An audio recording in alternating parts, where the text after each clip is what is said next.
Hello friends, welcome back to my channel SRK drama explain. Friends, ये video मैं लोगों के एंटरटेनमेंट के लिए बनाती हूँ, so please watch full, share, subscribe and like this video. जैसे कि फ्रेंड मैंने कहा था प्रीवियस पार्ट में कि मैं आप लोगों के लिए एक अमेजिंग सी स्टोरी लेकर आऊंगी, तो लेकर आ गई हूँ एक रिवेंज लव स्टोरी जो कि बहुत ही ज़्यादा अमेजिंग है, क्योंकि जिसमें हमारा हीरो रहता है वो हीरोइन से नफरत करता है और इस हद तक नफरत करता है कि उसे शादी करने की वो डिमांड करता है और फाइनली उसकी शादी हो भी जाती है।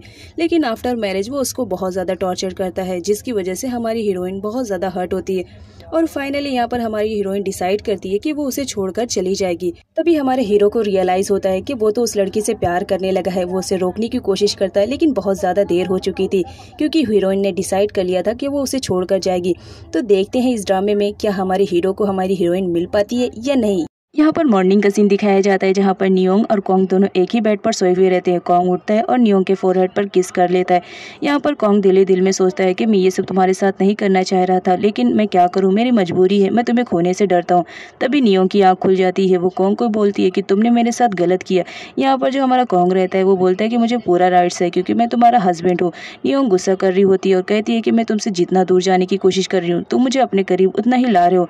कॉन्ग कहता है कि मैं तुमसे बहुत ज़्यादा प्यार करता हूँ, तुम क्यों नहीं मानती हो। जिस पर नियोंग कहती है कि मुझे तुम पर बिलीव नहीं है, पास्ट में तुमने मेरे साथ जो भी किया उससे मुझे तुम पर भरोसा नहीं हो रहा है। अब नेक्स्ट सीन में जेनी को दिखाया जाता है, जिसने लॉन्ग को एक रेस्टोरेंट में अर्जेंट में बुलाया था। यहाँ पर लॉन्ग रीजन पूछती है कि तुमने मुझे इतने अर्जेंट में क्यों बुलाया, जिस पर जेनी बोलती है अगर मंजिल एक हो तो रास्ते अलग नहीं रहने चाहिए। यहाँ पर जो हमारी लॉन्ग रहती है वो बोलती है तुम कहना क्या चाह रही हो, साफ साफ कहो। जिस पर जेनी बोलती है कि तुम भी नियोंग को बर्बाद करना चाहती हो और मैं भी बर्बाद करना चाह रही हूँ, तो क्यों नहीं हाथ मिला लिया जाता है। अगर हम दोनों एक टीम बन जाएंगे तो नियोंग को हराना आसान रहेगा। जिस पर लॉन्ग रेडी हो जाती है। अब सीन नियोंग का दिखाया जाता है, जो बहुत ज्यादा अपसेट रहती है। तभी वहाँ पर कॉन्ग आता है और उसे एक ग्लास वाटर देता है और कहता है स्ट्रेस लेने की जरूरत नहीं है, मुझे कहीं बाहर किसी काम से जाना है तो मैं थोड़ा फ्रेश होकर आता हूँ, आफ्टर ऑल तुम्हारे लिए शॉपिंग भी तो करनी है। वो फ्रेश होने के लिए चले जाता है। तभी इधर नियोंग कॉल करने लगती है, लेकिन देखती है कि जो कनेक्शन रहता है कॉन्ग ने उसे काट दिया होता है। तो यहाँ पर जो हमारी नियोंग रहती है वो फटाफट फोन ढूंढती है और फाइनली उसे फोन मिल जाता है। वो फटाफट नंबर डायल ही करने वाली रहती है, तभी कॉन्ग को डाउट हो जाता है और वो नियोंग के पास आ जाता है और वो देख लेता है कि नियोंग किसी को कॉल करने वाली थी। लेकिन यहाँ पर नियोंग कहती है अगर तुम मेरे करीब में आए तो याद रखना मैं तुम्हारे बुरा हाल कर दूंगी, और साथ ही साथ उसे एक थप्पड़ जड़ देती है और वहां से भागने लगती है। कॉन्ग भी उसके पीछे जाता है और नियोंग को पकड़ लेता है। यहाँ कहता है तुमने क्या कहा, तुम मुझे पुलिस स्टेशन में लेकर जाओगी, मेरे खिलाफ पुलिस में कंप्लेन करोगी। जिस पर नियोंग बोलती है तुमने मेरे साथ बहुत गलत किया है। यहाँ पर कॉन्ग बोलता है कि चलो मैं भी तुम्हारे साथ पुलिस स्टेशन चल रहा हूँ तुम्हारी हेल्प के लिए। अगर तुम पुलिस में मेरे खिलाफ कंप्लेंट कराओगी तो मुझे भी तो कुछ बोलने का मौका मिलना चाहिए, जहाँ पर मैं बोलूंगा कि मैं तुम्हारा हस्बैंड हूँ। और बोलने की क्या जरूरत है, मेरे पास मैरिज सर्टिफिकेट है, मैं वो शो कर दूंगा और मैं बता दूंगा कि हम तो यहाँ पर हनीमून के लिए आए थे। अब नियोंग डर जाती है। यहाँ पर कॉन्ग उसे पकड़ कर लेकर जाता है और एक कमरे में बंद कर देता है और कहता है कि मुझे तुम पर भरोसा नहीं है, मुझे मालूम है तुम यहाँ से भागने की जरूर कोशिश करोगी, और अगर मैं तुम्हें यहाँ पर लॉक करके जाऊंगा तो मेरे दिल को थोड़ी तसल्ली रहेगी कि चलो तुम केज के अंदर बंद तो हो। यहाँ पर जो नियोंग रहती है उसका कॉलर पकड़ लेती है और कहती है तुम्हारी हिम्मत कैसी हुई मुझे इस तरह से बात करने के लिए और मुझे बंद करने के लिए। जहाँ पर कॉन्ग कहता है लग रहा है तुम थोड़ा सा रोमांटिक मोमेंट में आ रही हो, क्या मैं तुम्हें किस कर लूंगा। जिस पर नियोंग उसे धक्का दे देती है। अब यहाँ पर दिखाया जाता है कॉन्ग शॉपिंग करने के लिए जा रहा होता है और नियोंग को वो लॉक करके जाता है। नियोंग चिल्लाती रहती है कि उसे खोल दो, लेकिन जो कॉन्ग रहता है वो बोलता है कि मुझे तुम पर भरोसा नहीं है, तुम फिर से भागने की कोशिश करोगी। इधर पीठ को दिखाया जाता है, जिसका रो रो कर बुरा हाल हो जाता है, क्योंकि उसकी बेटी का अभी कुछ भी पता नहीं चला था। अब यहाँ पर कॉन्ग को दिखाया जाता है जो नियोंग के लिए शॉपिंग कर रहा होता है, उसके लिए कपड़े खरीद रहा होता है और साथ ही साथ वो कुछ फूड आइटम्स को भी खरीदता है ताकि वो नियोंग के लिए कुछ खाना बना सके।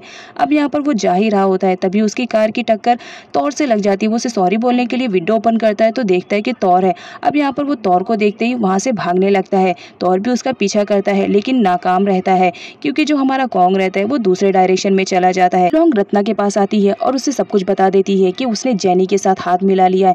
यहाँ पर रत्ना उसे बोलती है कि कुछ भी करने से पहले एक बार मुझसे एडवाइस तो ले लेती, लेकिन खैर तुमने अच्छा काम किया। जेनी बहुत ही स्मार्ट है, अगर वो हमारी हेल्प करेगी तो इस काम में हमारी मदद हो जाएगी। अब इधर सीन कसिनो का दिखाया जाता है, जहाँ पर मैनेजर का बुरा हाल रहता है और ये हाल किसी और ने नहीं, जेनी और प्रे ने मिलकर किया था। यहाँ पर जेनी और प्रे को मालूम पड़ जाता है कि मैनेजर ने नियोंग के साथ मिलकर उसे बहुत बड़ा अमाउंट दिया था जो कि कसिनो का था, इस वजह से वो उसे पीट रहे होते हैं। यहाँ पर जेनी और प्रे उसे धोखेबाज कहते हैं कि तुम हमारे साथ इतने दिनों से रहते हो, लेकिन तुमने हमारे साथ गद्दारी की। अब यहाँ पर हमारी नियोंग का दिखाया जाता है, जो फाइनली लॉक तोड़ने में कामयाब हो जाती है। अब वो नीचे जंप करती है जिसकी वजह से उसके पैर में पत्थर चुभ जाती है और उसका ब्लड निकलने लगता है। यहाँ पर हमारे कॉन्ग को थोड़ा अजीब सा फील होता है, तो वो जाता है देखने के लिए। तो देखकर शॉक्ड रहता है कि नियोंग वहाँ से भाग चुकी है, लेकिन वो उसका ब्लड देख लेता है और वो सोचता है कि नियोंग ज़्यादा दूर गई नहीं होगी क्योंकि उसका ब्लड अभी गीला है। अब यहाँ पर दिखाया जाता है जो कॉन्ग रहता है वो नियोंग को पीछा करता रहता है ताकि वो नियोंग को पकड़ सके। यहाँ पर नियोंग बहुत ज़्यादा कोशिश करती है भागने की, लेकिन अनफॉर्चुनेटली उसके पैर में चोट लगने की वजह से वो गिर जाती है। अब यहाँ पर जब कॉन्ग देखता है तो वो उसके पास जाता है और उसे पकड़ने की कोशिश करता है। नियोंग उसे कहती है कि तुम यहाँ से चले जाओ, मुझे तुम्हारी कोई हेल्प नहीं चाहिए। लेकिन जो कॉन्ग रहता है वो देखता है कि नियोंग के पैर में तो बहुत ज़्यादा चोट लगी है। कॉन्ग नियोंग को अपनी बाहों में लेता है और उसे कहता है कि तुम चुपचाप बैठो। यहाँ पर दिखाया जाता है जो कॉन्ग रहता है वो नियोंग को वापस लेकर आ जाता है और यहाँ पर वो उसके पैर की चोट पर मलहम लगाते रहता है। अब यहाँ पर जो हमारी नियोंग रहती है उसे स्प्रिट से बहुत ज़्यादा डर लगता है क्योंकि जब स्प्रिट जख्मों पर लगता है तो वो मिर्ची की तरह जलता है। इस वजह से वो एकदम छोटी बच्चों की तरह उसे कह रही होती है कि आराम से लगाना, अगर ज़रा भी जला तो तुम्हारा मुंह तोड़ दूंगी। अब यहाँ पर जो कॉन्ग रहता है वो तो स्माइल करते रहता है कि नियोंग उससे इस तरीके से बात कर रही है, चलो कुछ तो है, उसने बात तो किया। अब यहाँ पर दिखाया जाता है जो हमारा कॉन्ग रहता है वो नियोंग के जख्मों पर स्प्रेट लगाता है और उस पर मेडिसिन अप्लाई करके उसे बांध देता है। अब यहाँ पर तौर को दिखाया जाता है जो कॉन्ग के खिलाफ पुलिस स्टेशन में कंप्लेंट कर चुका था। यहाँ पर वो पिट को बताता है कि कॉन्ग को उसने इसी एरिया में देखा है, वो कहीं दूर नहीं गए हैं, बस ढूंढने की देरी है। और वो कहता है कि आप फिक्र ना करें, मैं बहुत जल्द नियोंग को आपके पास सही सलामत लेकर आ जाऊंगा। अब यहाँ पर हमारे कॉन्ग को दिखाया जाता है नियोंग के पैर में चोट लगने की वजह से वो चल नहीं पा रही थी, तो जो कॉन्ग रहता है उसे अपनी गोद में लेकर आता है और यहाँ पर वो उसके करीब जाने की कोशिश कर रहा होता है, लेकिन नियोंग उसे डरा देती है और कहती है अगर दोबारा मेरे करीब आए तो याद रखना, भले मेरे पैर में चोट लगी है लेकिन मैं दौड़ने में एक्सपर्ट हूँ। जिस पर कॉन्ग नियोंग को बेड के एक साइड पर बांध देता है और कहता है कि पहले अपने आप को यहाँ से आज़ाद करो, उसके बाद भागने की प्लानिंग करना। अब यहाँ पर दिखाया जाता है नियोंग ने काफ़ी टाइम से खाना नहीं खाया था, तो इसकी वजह से उसे भूख लग रही थी। यहाँ पर कॉन्ग को दिखाया जाता है जो मार्केट से सामान लेकर आया हुआ रहता है, लेकिन नियोंग की वजह से वो खाना नहीं बना पाता है। तो यहाँ पर उसे फ्री टाइम मिलता है तो वो नियोंग के लिए खाना बना रहा होता है और उसे कहता है डार्लिंग बस 2 मिनट के लिए वेट करना, मैं तुम्हारे लिए अभी गरम गरम खाना बना कर लेकर आ रहा हूँ। अब हमारी नियोंग को दिखाया जाता है उसे भूख तो बहुत ज़ोर से लगी हुई रहती है, लेकिन जब उसे कॉन्ग कहता है कि वो उसे खाना लाकर खिलाएगा इसलिए वो मना कर देती है और कहती है कि भले ही भूखी मर जाऊंगी लेकिन मैं तुम्हारे हाथ का खाना खाना बिल्कुल भी गवारा नहीं करूंगी। क्या तुम मेरी बात सुन रहे हो ना? अगर सुन रहे हो तो सुन लो। यहाँ पर कॉन्ग हंसते रहता है और कहता है कि बस 2 मिनट रुको, मैं तुम्हारे लिए खाना लेकर आ रहा हूँ।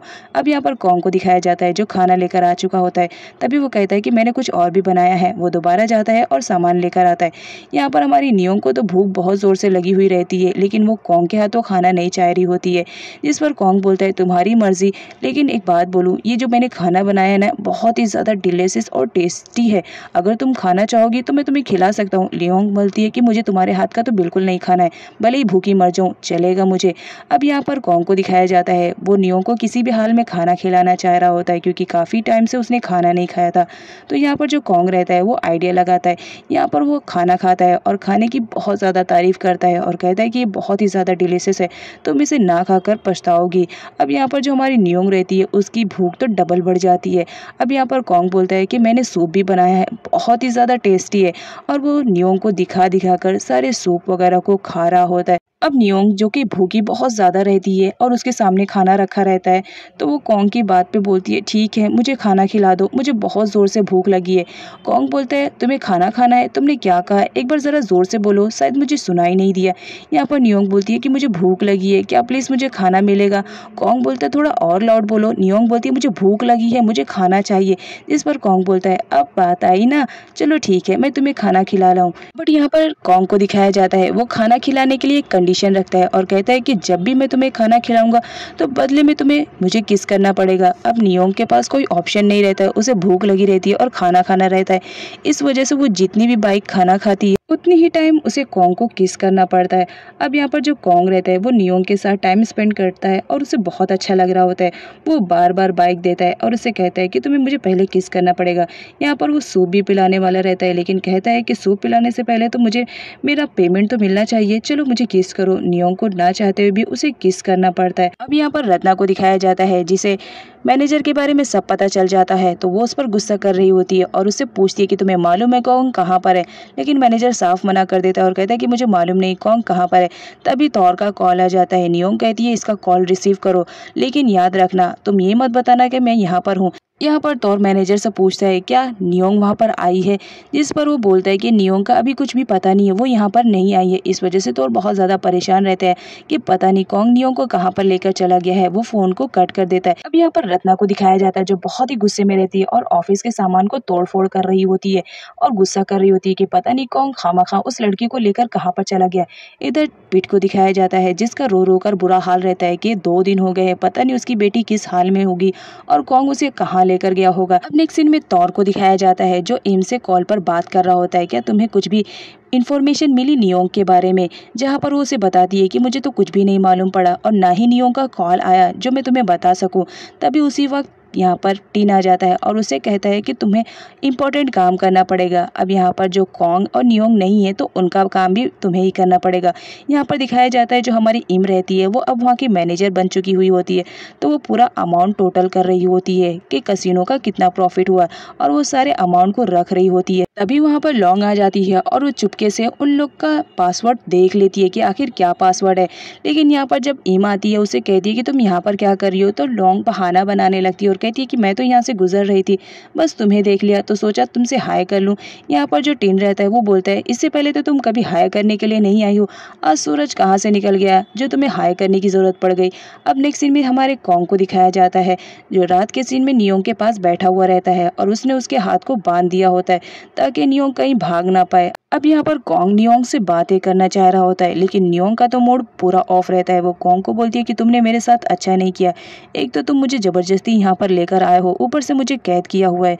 अगर मेरी मॉम को पता चला तो वो तुम्हारा बुरा हाल करेंगी और अब तक तो उन्होंने FIR भी दर्ज करवा दी होगी तुम्हारे खिलाफ।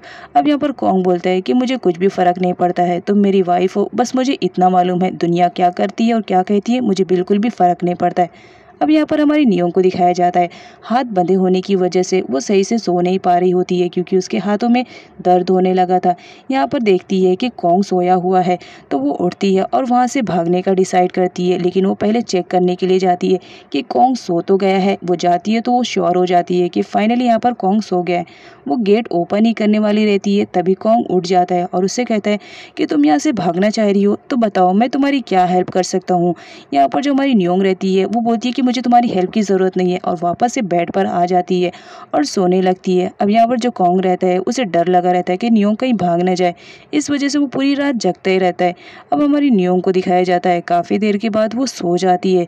अब जब कॉन्ग उठता है तो वो नियोंग के पास जाता है और यहाँ पर उसके बंधे हुए हाथों को वो खोल देता है। वो तो ऐसा बिल्कुल भी नहीं करना चाह रहा था, लेकिन नियोंग के प्यार में वो ऐसा कर रहा है क्योंकि वो नियोंग को खोना नहीं चाह रहा था।